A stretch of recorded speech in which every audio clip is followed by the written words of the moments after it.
घमंडी राजा। बहुत समय पहले की बात है। हिमालय की तलहटी में बसा हुआ एक भव्य राज्य था, सुवर्णगढ़। यह राज्य सोने चांदी, हरे भरे खेतों और विशाल महलों से भरा हुआ था।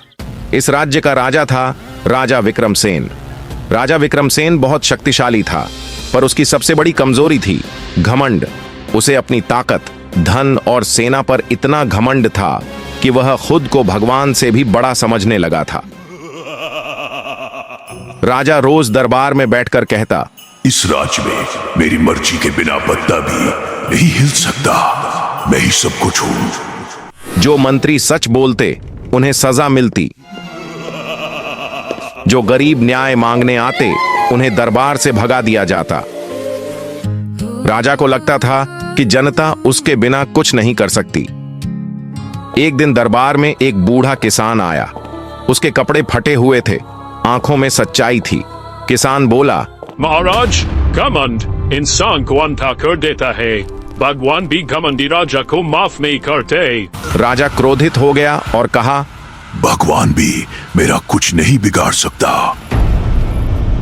और उस किसान को जेल में डाल दिया। कुछ ही दिनों बाद राज्य में अजीब घटनाएं होने लगीं, जैसे कि तेज आंधियां आने लगी, फसलें नष्ट होने लगी, नदियां सूखने लगीं। राजा ने सोचा, मेरी सेना सब संभाल लेगी। लेकिन सेना भी बेबस थी।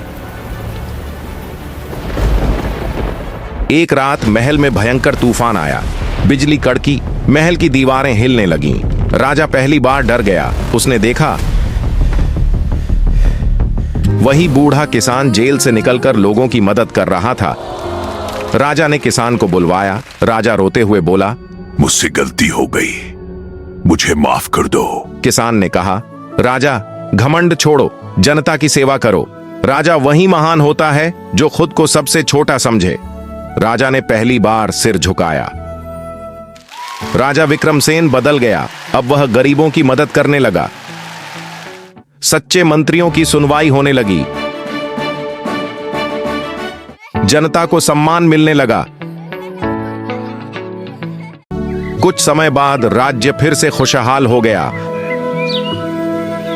और फसलें लहलहाने लगीं। बारिश सही समय पर होने लगी। लोग मुस्कुराने लगे।